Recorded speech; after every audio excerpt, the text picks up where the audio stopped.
All right, well, welcome back. I'm Joey Gonzalez, and I'm with Ricky Rice, the National Sorghum Product Manager for Winfield.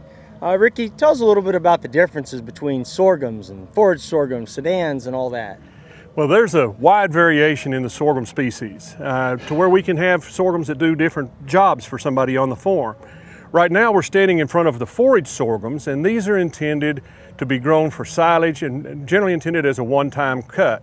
So they're planted and allowed to grow and let the heads come out and produce grain in the heads, and then they come in, and when the grain is filled, chop it, and it's put up as silage.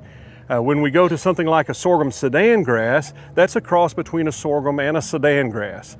With that, it's a shorter growing, it's more rapid growth so that you're in a multiple cut situation. We normally talk about cutting it every 40 days or 40 inches tall and then letting the regrowth come and cutting it again.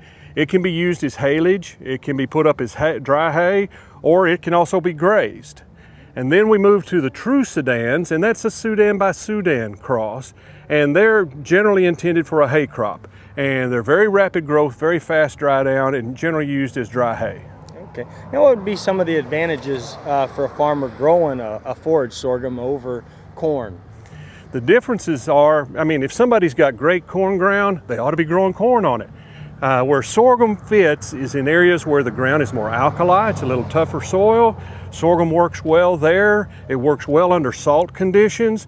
And one of the major factors is if somebody is limited on water, it takes half as much water to produce a ton of sorghum silage is what it takes to produce a ton of corn silage. So for limited water situations, sorghum fits wonderfully. Okay. Now I notice a lot of differences in size here. We got some shorter dwarf type, we got some taller ones. What is that? The short types that we see here are something called a brachytic dwarf. And we use those for several reasons. If we can keep a product shorter, there's less chance of lodging. It's not going to fall down. A lot of times the hard thing to get some people to understand is if you look at this and you see a short one here and tall ones on either side, they think that the short one's not going to yield as much as the tall one. That's not true.